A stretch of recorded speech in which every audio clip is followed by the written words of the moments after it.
દોસ્તો, આપણે આગલા ભાગમાં જોયું કે ગોપી એના નામની પાછળ એના પપ્પાના નામની જગ્યાએ એની મમ્મીનું નામ કેમ છે એનો સવાલ સવિતાબેન અને રૂપલીને કરે છે.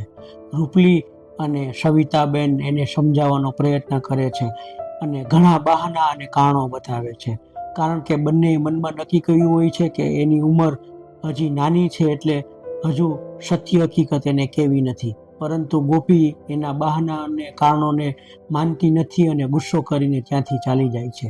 હવે આગળ. ગોપીને અંદરના કમરામાં જતી જોઈ રૂપલીનો વિલાપ બંધ થઈ ગયો અને વિચારવા લાગી. અસલ એના બાપ જેવી થઈ છે, નિષ્ઠુર, જિદ્દી અને ગુસ્સેલ. એનો બાપ પણ આવો જ છે. એનો બાપ જેને નફરત કરતો હતો એ એના જેવી જ થઈ. આને હવે હું કેમ સંભાળીશ? હવે એ આ સવાલો કરતી રહેશે તો એના જવાબો હું કેમ આપીશ? રૂપલીનું વિચારવું પણ બરાબર હતું. ગોપી રૂપથી જ સવિતાબેન અને રૂપલી જેવી થઈ હતી. સ્વભાવ બિલકુલ ચીમન જેવો હતો. એના મનમાં કંઈ આવતું એ પ્રમાણે ના થતું કે એને ધાર્યા મુજબના જવાબો ના મળતા ત્યારે એ એકદમ ગુસ્સે થઈ જતી હતી અને એને સારા નશરાનું ભાન પણ રહેતું ન હતું. સાથે સવિતાબેનના વધારે પડતા લાડે પણ એને થોડી ઉદ્ધત બનાવી દીધી હતી. આ બધાનું મિશ્રણ થતાં ગોપીનો સ્વભાવ આખો અલગ જ બન્યો હતો. છતે બાપે ગોપીને બાપનો પ્રેમ મળ્યો ન હતો એ ગામના લોકોને ખબર હતી, એટલે ગામના લોકો પણ એના પ્રત્યે કૂણું વલણ અખત્યાર કરતા હતા, જે એના સ્વભાવને વધારે ઉત્તેજિત કરતું હતું. ગોપી જેવી કમરામાં ગઈ એવા સવિતાબેન એની પાછળ ગયા. હવે રૂપલી અને ચંપા બંને એકલા હતા. રૂપલીને દુઃખી જોઈ ચંપા પણ દુઃખી થઈ ગઈ હતી. એ રૂપલી સામે જોઈ બોલી, કાકી, દુઃખી ન થાવ, ઈ તો સેજ થોડી ખારી, હું એને સમજાવીશ એટલે ઈ સમજી જાય. ચંપાને મોટા માણસની જેમ બોલતી જોઈ રૂપલીએ એની સામે જોયું અને હાથ પકડી એની બાજુમાં બેસાડી. ચંપા એની બાજુમાં બેઠી. ચંપા એની બાજુમાં બેસતા જ રૂપલી બોલી, તું મારી હેમજુ દીકરી છો. આટલું બોલી એ થોડી થોભી અને આગળ બોલી, આઈજે નિસાઈડમાં શું થયું તું? રૂપલીની વાત સાંભળી ચંપા તરત બોલવા લાગી, કાકી, નિશાળમાં સવારે જે થયું એ બધું એક પણ શબ્દ ચોર્યા વગર ચંપાએ કહ્યું.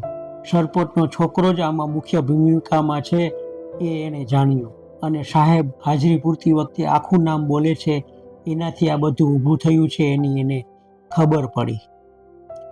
રૂપલીએ મનમાં નક્કી કર્યું, હવે સાહેબ આખું નામ ન બોલે એવું સાસુ દ્વારા હેડમાસ્તર ફૂલચંદ અદાને કહેવડાવવું અને સરપંચના છોકરા વિશે વધુ જાણવું. આટલું વિચારી એ આગળ બોલી, ચંપા દીકરી, તું બહુ હિમજુ છો. ગોપી થોડી અણહિમજુ છે, તારે એનું ધ્યાન રાખવાનું છે. તું ઈ કરીશ ને? રૂપલ કાકીના સવાલનો જવાબ શું આપવો એની ચંપાને થોડી મૂંઝવણ થઈ, પરંતુ મન મક્કમ કરી એ બોલી, કાકી, તમે ચિંતા ન કરતા, ઈ મારી બીજી બેન જ છે, હું એને હાંસવી લઈશ. ચંપાના શબ્દો એક પુખ્ત વયના મનુષ્યને શરમાવે એવા હતા. રૂપલી ચંપાને જોઈ રહી. અચાનક રૂપલીને યાદ આવ્યું કે ચંપા પણ ભૂખી છે, એટલે તરત બોલી, ચંપા, તને ભૂખ લાગી હશે, તું તો કાંઈ ખાઈ લે. આ સાંભળી ચંપા તરત બોલી, આપણે હંધાઈ હારે ખાઈ લઈએ. આટલું બોલી એ ઊભી થઈ અને ગોપી પાસે કમરામાં ગઈ. સમય એનું કામ કરતો હતો. ગોપી અને ચંપા હવે 8મા ધોરણમાં આવ્યા હતા. બંને ભણવામાં હોશિયાર હતા, એટલે પહેલા તો એવું વિચાર્યું હતું કે બંનેને ગર્લ્સ હોસ્ટેલમાં મૂકી દઈએ, પરંતુ દેવાએ થોડો વાંધો ઉઠાવ્યો હતો. 7મા ધોરણનું પરિણામ આવ્યું ત્યારે રૂપલીએ દેવાને અને દેવુને ઘરે બોલાવ્યા હતા. બંને સવારમાં ઘરે આવી ગયા હતા. દેવું રૂપલી અને સવિતાબેનને ઘરકામમાં મદદ કરવા લાગી હતી. બંને છોકરીઓ પાકી બહેનપણી થઈ ગઈ હતી, એટલે બંને એની રીતે સાથે હતી. જ્યારે ચારેય નવરા પડી ઘરમાં બેઠા હતા ત્યારે રૂપલીએ વાત છેડી, દેવાભાઈ તમને ખાસ કામ માટે અહીંયા બૈરકા છે. રૂપલીની વાત સાંભળી દેવાને અને દેવુને મનમાં ધ્રાસકો પડ્યો. અમારાથી કંઈ ખોટું તો નથી થયું ને? બંનેને એકી સાથે આવો વિચાર આવી ગયો. બંનેને આવો વિચાર આવતા બંનેએ એકબીજા સામે જોઈ લીધું. બંનેએ એકબીજા સામે જોઈ દેવાએ રૂપલી તરફ જોયું અને બોલ્યો, શું કામ છે ભાભી? અમારી કાંઈ? દેવો આગળ બોલે એ પહેલા રૂપલીએ એની વાત કાપી નાખી અને વચ્ચે બોલી, ના દેવાભાઈ, એવું કાંઈ ખોટું વિચારતા નહીં. આ તો બે છોકરીઓ હવે મોટી થઈ ગઈ છે અને ગામમાં 7 ચોપડી સુધી ભણી લીધું છે ને બે ભણવામાં હોશિયાર છે, એટલે બેયને શહેરમાં ભણવા મોકલીએ તો. દેવા માટે આ વાત નવી હતી. એણે ક્યારેય વિચાર્યું ન હતું. એને મનમાં હતું કે ચંપાને ગામની નિશાળમાં જેટલું ભણે એટલું ભણાવીશું, પછી એની માની હારે કામમાં લગાવી દેશું. રૂપલીની વાત સાંભળી દેવાએ ફરી દેવું સામે જોયું. દેવાને પોતાની સામે જોતા આ વખતે દેવું સવિતાબેનને સંબોધીને બોલી, સવિતા કાકી, તમે મારી સોડી હાટું બહુ કર્યું, હવે રહેવા દ્યો. દેવુની વાત સાંભળી સવિતાબેનને અચરજ થયું. એને કલ્પના ન હતી કે દેવું ના કહેશે. રૂપલીએ જ્યારે 2 દિવસ પહેલા છોકરીઓને હોસ્ટેલમાં મૂકવાની વાત કરી હતી ત્યારથી એ પણ મનમાં ના પાડતા હતા, પરંતુ દેવું અને દેવો ના પાડશે એવું એણે ક્યારેય વિચાર્યું ન હતું. સવિતાબેન ખુરશી ઉપર બેઠા હતા અને બાકી ત્રણેય નીચે બેઠા હતા. દેવુની વાત સાંભળી રૂપલી દેવું સામે જોતા તરત બોલી, કેમ રહેવા દ્યો એમ કીધું? રૂપલીના સવાલનો જવાબ આ વખતે દેવાએ આપ્યો. રૂપલ ભાભી, હું રહ્યો મજૂર માણસ. અટાણ લગી મારી ચંપાને તમારી સોડીની જેમ તમે રાખી છે. એને આગળ ભણવામાં તમારી ઉપર બોજો નાખવા નથી માગતો ને શહેરમાં એને રાખીને ત્યાંનો ખર્ચો મારાથી નહીં વેઠાય. દેવાની વાત સાંભળી રૂપલી નિરાશ થઈ, કારણ કે રૂપલીએ જ્યારે ગોપીને પૂછ્યું હતું કે તને શહેરમાં હોસ્ટેલમાં બેહાડીએ તો તું જઈશ, ત્યારે મા દીકરી બંને એકલી હતી અને રૂપલીએ પણ એ જ સમય પસંદ કર્યો હતો. જો એ સવિતાબેનની હાજરીમાં હોસ્ટેલમાં જવાની વાત કરત તો બંને એક થઈ સીધી ના પાડી દેત. મમ્મીની વાત સાંભળી ગોપીને ત્યારે અચરજ થયું હતું અને સાથે થોડો આનંદ પણ થયો હતો, પરંતુ તરત એને ચંપા યાદ આવી ગઈ હતી. ત્યારે ગોપીએ પૂછ્યું હતું, શહેરમાં મારે એકલીએ જવાનું છે કે હાઈરે ચંપા આવશે? રૂપલીને ખબર હતી કે ચંપા અને ગોપી પાકી બહેનપણી છે. કદાચ ગોપી ચંપા વિના શહેરમાં ભણવા ન પણ જાય, એટલે રૂપલીએ ગોપીના સવાલનો જવાબ કુનેહપૂર્વક આપ્યો હતો. ચંપાને શહેરમાં મોકલવી કે ન મોકલવી મારા હાથમાં નથી. એના બા બાપુને આપણે ઘરે બેરકીશું અને પૂછશું. ત્યારે ગોપીએ સીધા શબ્દોમાં કહી દીધું હતું, મારી હાઈરે ચંપા આવશે તો જ હું હોસ્ટેલમાં જઈશ, નકર અહીંયા અથવા તો બીજા છોકરા શહેરમાં ભણવા અપડાઉન કરે છે એમ અમે બે કરીશું. ગોપી સાથેનો થયેલો સંવાદ યાદ આવતા અત્યારે દેવાની વાત સાંભળી રૂપલી નિરાશ થઈ ગઈ. એ નિરાશ થતા બોલી, દેવાભાઈ, ચંપા અને ગોપીમાં મેં ક્યારેય ભેદ જોયો જ નથી. એ મારી બીજી દીકરી જ છે. તમે આવું બોલીને શરમાવો નહીં. રૂપલીની વાત સાંભળી દેવું તરત બોલી, એવું નથી બેન, પણ અમારો જીવ નથી હાલતો. તમે અટાણ લગી જે કર્યું એ અમારા માથા ઉપર, હવે અમને પણ ન શરમાવો. આટલું બોલતા દેવ ગડગડી થઈ ગઈ. દેવને ગડગડી થતા જોઈ રૂપલી વિચારમાં પડી ગઈ.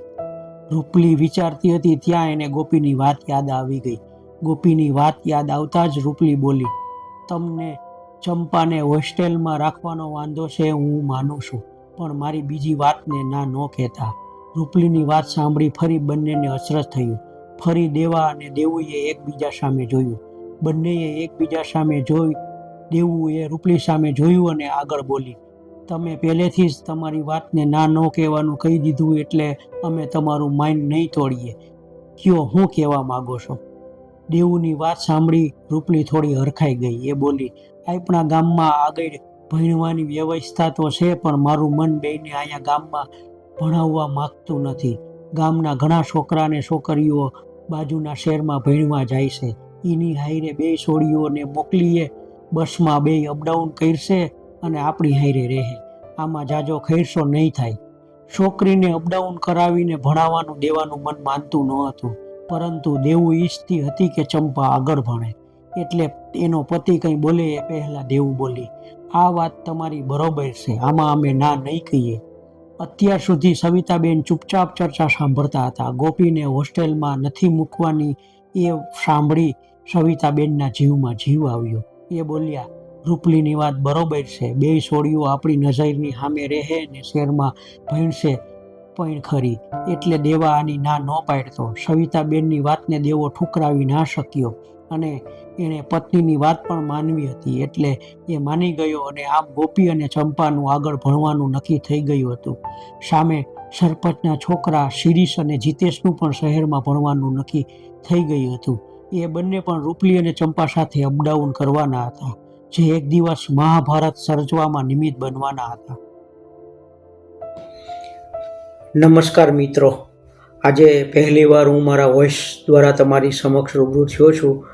આશા કરીશ કે મારો વોઇસ તમને ગમ્યો હશે. દોસ્તો, તમે મને કોમેન્ટ કરીને જણાવજો કે મેં વોઇસ ઓવર કર્યું છે એ કેવું છે. અત્યાર સુધી જે તમને અવાજ સંભળાતો હતો ને એ AI બેઝ અવાજ હતો, અને પહેલીવાર હું મારો વોઇસનો ઉપયોગ કરી રહ્યો છું, કારણ કે યુટ્યુબે આખી પોલિસી ચેન્જ કરી એટલે મારે થોડું ચેન્જ કરવું પડ્યું. તો દોસ્તો, કોમેન્ટ કરીને જણાવજો કે મારે શું સુધારવાની જરૂર છે. અને દોસ્તો, હું જ્યારે નવલકથા મારી મૂકું છું ને, વાર્તા, ત્યારે તમારી કોમેન્ટ અને લાઇક ઓછા આવે છે. તમે કોમેન્ટ અને લાઇક કરશો તો જ મને અંદરથી પ્રેરણા મળશે કે મારે આગળ શું કરવું.